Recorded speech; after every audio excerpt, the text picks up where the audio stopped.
Hey guys, this is miicrow here. I wanted to make a video on a problem that a lot of new players are having, and even a lot of veteran players are having with New World, and like how to solve it. The problem exists on this front page of New World database, and you might see it front and center here, and that is with the burninator and with Aconite, I think it is called. Both of these new artifacts are the symptom of a larger problem that is that New World artifacts are inherently not super creative, and as a result, they tend to tag on extra effects that do kind of annoying things, if you will. By that, I mean they will just throw on a random dot effect or add on extra damage, and they're quite simply it's just not a great way to deal with this. So the Burninator, what this does is all Firestaff skills and heavy attacks deal 33% less damage, but cause 15% burning for 5 seconds with a maximum of 5 stacks. That 15% burning is basically like you get hit for a dot that's doing 15% of the damage of a normal Firestaff attack, but lasts for 5 seconds and it's ticking once per second, right? So it ends up being like basically more damage than a typical Firestaff would deal, but it's done over a period of time. This means that effectively you are taking tons of damage, but you may not recognize it immediately. And the best ways to deal with this are typically to cleanse the effect or to reduce the damage in terms of how you would deal with this in old terms. But nowadays, those effects tend to be a little bit less good, and I want to kind of get into that. So we already talked about Burninator a bit. I could talk about Aconite as well, but the main thing that comes from these is you have tons and tons of dots being applied to you, right? And the best way to counter dots is not what people would typically think. A lot of people that are new to New World, and even veterans, have made this mistake. I remember about 6 months ago, Eldorian, who's a pretty successful streamer in a different game now, and Baboon Banana, who's a pretty successful streamer as well, both kind of fell for the same blunder that Vigor is a good counter to dot perks. And the main issue that you'll run into with Vigor, and I saw a Reddit post on this today, and the guy was really, really smart, and he noticed this as well, is that these work off the base duration, not the total duration. And the issue is that Firestaff gets a ton of bonus effects that will extend the base duration, and that extension is not actually reduced by Vigor. So effectively, versus most of these Firestaff builds that are running Burninator versus most builds that are running Aconite, the Vigor perk is worthless, and there's not a good way to counter these. There is one artifact that actually does work off total duration that is noteworthy. Ginge Head Wrap, the Shrug Off passive, works off a total duration, but every other effect in the game, whether it be Vigor or Invigorated, works off the base duration. So if someone's building to do dots versus you, you're not going to have a good way to deal with this unless you're just providing a ton of cleanse. This is why in like things like War and like larger scale PvP modes, cleanse has become so prominent, and also partially why I think AGS introduced cleanse pots into OPRs to kind of help combat some of these really powerful artifacts, albeit they're not the most sexy. They're just like really big in terms of outputting damage. So Aconite works similarly, also has an effect like this. The other part that makes Aconite extremely powerful and daunting to play against is you will deal 15% more damage to poison enemies, and this works with both weapons.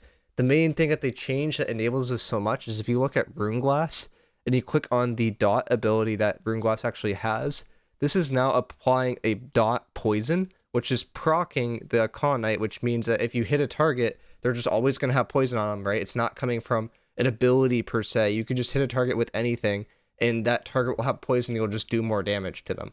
So you basically, what AGS has done from these artifacts is created a system where people are just dealing maybe 15 to 25% more damage than they did a patch ago, but it's not like fun damage, right? It's not burst damage that you mitigate. It's like, hey, this damage is ticking away at you. While this damage is ticking away, you need to either cleanse up or you need to heal, which is taking out the combat. And overall, it's just slowing the pace of the game down super significantly. So I wanted to kind of show a few ways to get around this as well. But the main issue is that you are dealing with these poison artifacts. I think the most effective way for most classes in smaller to medium scale to deal with this is not something that people originally would think of. A lot of people would think, oh, we just need to out heal it, right? But then healing just got nerfed super significantly. there is a weird quirk in New World's backend where there are different effectively types of healing, right? You have like incoming healing, you have outgoing healing, you have healing from abilities. All of those got nerfed, but one type of healing that will make your health bar go up but doesn't actually count as healing is something called lifesteal. Lifesteal is particularly strong on a few weapons. Like a few weapons have it as a passive. For example, Void Gauntlet has a lot of passive lifesteal built into the Void Blade ability. Another thing that has a bunch of passive lifesteal is something called Blood Drinker. Blood Drinker is basically a drop-in for the majority of classes, and this will reduce your damage somewhat significantly. A lot of people, I think this 25% damage is actually 25% damage. For most classes, this is about like a 10 to 15% damage cut. But the benefit from it is that every time you hit somebody, you'll have a very, very significant amount of lifesteal, right? 25% lifesteal is not normal, and this also amplifies the amount of lifesteal that you get from other effects.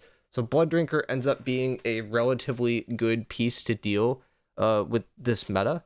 Another piece that we already kind of talked about a bit is not Nimble Coat, it is Ginge Head Wrap, which Ginge Head Wrap, the Shrug Off passive will work off total duration, so that's an okay counter to the current meta. The other stuff that tends to be good is if you run a good amount of cooldown reduction, and you have something like an Ice Tomb, which will passively cleanse effects. You could use this to try to decrease your cooldowns. If you have something like an Earring, so if I go to any sort of Earring in the game, doesn't really matter which one, the perk that you're looking for on these earrings is a perk called Refreshing Toast. Refreshing Toast, there is another cleanse effect, but there's just too many dot effects for to consistently work. What Refreshing Toast will do, which is nice, is it will give you your cleanse spot more, which cleanse spots are available in OPR, which was a spot where this is probably being the most annoying to people. They're also available in War, so that's a decent counter. But overall, there's not a ton of like really clean counters. Another thing that we have typically used in the past to kind of deal with dot-based builds is not actually working to counter the dot per se, but looking to reduce the incoming damage. Because if you reduce the incoming damage, that also reduces the damage of the dot, right? So, say Fire Staff and Bow are particularly annoying in this meta. Maybe we go from gemming towards the physical side more towards the elemental side, right? So what I've typically done with my gem splits in most of these circumstances where elemental stuff tends to be a little bit more dominant, where I guess the bow's damage isn't elemental, it's like it is physical, but the dots itself are elemental, right? So like it can get partially reduced in the sense is that you can do a gem split where you do 15% elemental, do 5% physical, and put your amulet gem perk towards the physical trait that tends to be most annoying. So in this meta, what I would do is I would do a 5-15 split where I put my physical trait towards thrust, because bow does thrust and thrust is being annoying right now. And that will help mitigate most of the damage that's incoming towards you. If it's not a melee meta, you don't need the slash resistance as much, right? If it's not a melee meta, you don't need the strike resistance as much. Actually, in 90% of game modes, strike resistance is terrible. Like even in War, where Warhammer is the most common, it's still not that great of a thing to take. It's just for specific roles, like if you're on point and it's a meta where people are going for heavy Warhammer attacks, which we could be going into because of the grit changes, but I'll get to that in a different video. Then it can be okay as well. But I just wanted to share with you guys like a few ways to kind of deal with the Burninator, deal with Aconite, because those tend to be relatively popular. These I don't think will impact the War meta as much, but from what I'm seeing, it's just there is the lack of reduction or the amount of healing that has been reduced is pretty significant. Across the board, healing is down about 20% because we've gone, it's like a little bit less than I think it's like 18%, but we've gone from basically 90% healing output to 70% healing output, and then there's an additional like healing nerf in PvP modes by I think about 10% as well. That's also getting multiplied in here, so it's like you're really hurting in PvP in terms of the heals, and the only way to kind of counter these effects is to use something that works with total duration like Ginge, or to find another way to heal with something like I have lost my Blood Drinker, but you know, you go Blood Drinker, you go Lifesteal, and kind of hope for the best. So I know this probably isn't the most sexy counter for the majority of people, but something to think about, and just a reminder that Vigor is basically a dead perk until AGS reworks it, because it will maybe, like if you did a full stack of Vigor, like you could probably get to near 100%, dot reduction on in theory, but in reality that would be closer to like 50% effectiveness because there's just so much passive extension built into Firestaff's kit. So good luck surviving the dot meta. It seems like the game slowed down a lot, and I will see you guys in the next one.